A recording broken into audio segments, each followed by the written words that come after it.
تو گزشتہ جمعے میں نے آپ کی خدمت میں مثال دی تھی کہ جب صدیق اکبر سرکار کے ساتھ ہجرت کی شب غار سے نکل کر مدینہ طیبہ پہنچے تو مدینے والوں کے لیے فیصلہ کرنا مشکل تھا کہ ان دو شخصیات میں رسول اللہ کون ہیں.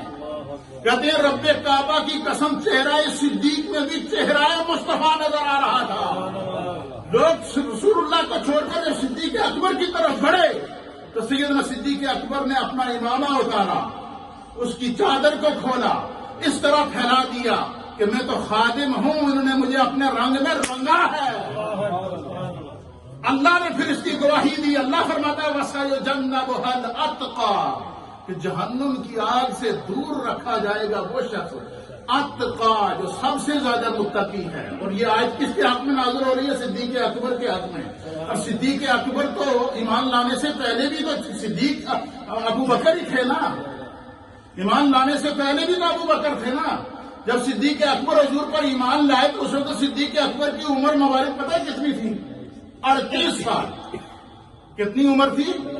40 سال میں حضور نے اعلان نبوت کیا. صدیق اکبر حضور سے 2 سال چھوٹے تھے. کتنے چھوٹے تھے؟ تو حضرت صدیق جیسے ہی پتا چلا کہ حضور نے اعلان نبوت کیا اور گیا اور ایمان لے آئے, اس وقت عمر کتنی تھی؟ یہ ہمارے ینگسٹر کے لیے اس میں سبق ہے کہ جوانی کے اندر جب تقدیر بدلتی ہے تو کیسے بدلتی ہے. 38 سال کی عمر میں جیسے ہی کان میں آواز پڑی کہ آخری نبی آ گئے ہیں, اعلان نبوت ہو چکا ہے, قدموں میں حاضر ہو گئے. مال قربان, جان قربان, صحبت قربان, خلوت قربان, جلوت قربان, اولاد قربان, کاروبار قربان, سب کچھ قربان کر دیا, صرف رسول اللہ کو حاصل کیا. جب سب کچھ حاصل کر لیا تو پھر جب مصطفیٰ کی نگاہ نے باطن کو پاک کیا نا تو پھر کیسا باطن تھا اللہ بیان فرماتا وَسَيُجَنَّبُهَا الْأَتْقَى جہنم کی آگ سے دور رکھا جائے گا وہ شخص الَّذِي يُؤْتِي مَالَهُ يَتَزَكَّى. مال تو سب کے پاس ہے لیکن اللہ فرماتا ہے کہ ایک ایسا بھی خدا کا فرد ہے جس کا مال بھی پاک, جس کا جسم بھی پاک, جس کی روح بھی پاک, جس کا باطن بھی پاک, جس کا ظاہر بھی پاک. فرمایا وہ کون ہے؟ وہ صدیق اکبر ہے.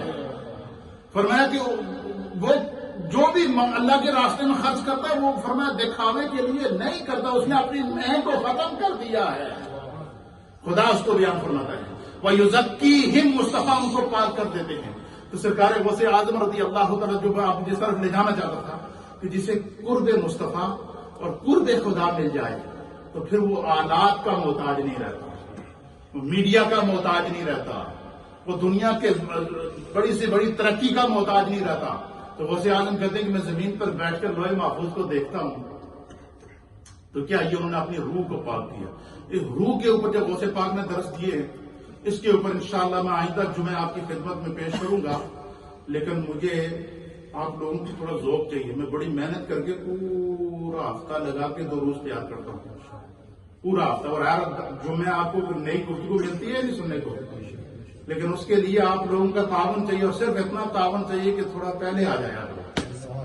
جمعے والے دن پہلی صف میں آنے کا ثواب حضور نے فرمایا کہ ایک اونٹ قربان کرنے کا ثواب ہے. اب مجھے بتائیں دنیا میں بڑے بڑے دولت مند ہیں یا نہیں ہیں؟ کئی تو ایسے ہیں جن کو حساب ہی نہیں ہے کہ ان کی دولت کہاں کہاں ہے اور کتنی ہے, لیکن کوئی یہ دعویٰ نہیں کر سکتا میں ہر جمعے اونٹ قربان کرنا. لیکن اللہ کا دیکھیے اللہ کے حبیب فرماتے کہ جو پہلی صف میں پہنچا اذان کے ساتھ خدا اسے ہر جمعے ایک اونٹ کی قربانی پیش کرنے کا ثواب دیتا ہے. جو دوسری صف میں پہنچا اسے گائے قربان کرنے کا ثواب دیا جاتا ہے. جو تیسری صف میں پہنچا ہے اسے جو ہے وہ بکری قربان کرنے کا ثواب دیا جاتا ہے. فرمایا جو آخری صف سے پہنچا وہ بھی معروم ہے, اس میں بھی انڈے کا ثواب مل جاتا ہے. اس لیے میرے دوستو تھوڑا سا پہلے آ جایا کریں. یہ بڑے کام کی باتیں ہوتی ہیں, اس سے روح پاک ہوتی ہے, جسم پاک ہوتا ہے, سوچ پاک ہوتی ہے. ہم نے بزرگوں آج کل کے دور کے اندر جو ہے نا ہمارے نزدیک تو یہ ہے کہ بس دیکھو جی دنیا میں کیا ہو رہا ہے, لیکن اس دور کے جو لوگ تھے وہ کیوں کامیاب تھے؟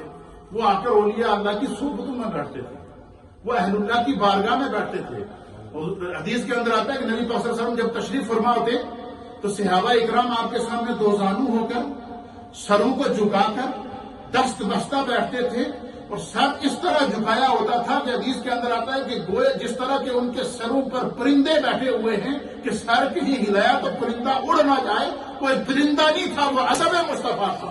وہ مصطفیٰ کے سامنے باادب بیٹھتے تھے اور مصطفیٰ ان پر نگاہ ڈالتے تھے۔ وَيُزَكِّيهِمْ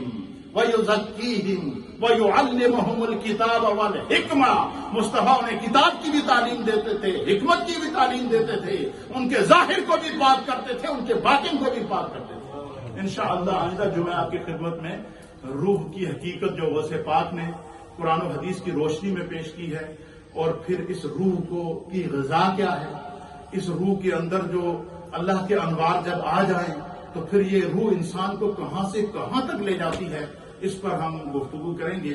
بڑی قیمتی گفتگو ہوگی۔ آج میں نے امید اس واسطے کی کہ تھوڑا ذہن بن جائے کہ گل کوئی چنگی کم دی ہوئے گی، لیکن آپ کو 12:15 بجے یہاں گفتگو شروع ہو جاتی ہے، آ جایا کریں، آپ کی نیکیوں میں اضافہ ہوگا، اللہ برکات نصیب فرمائے۔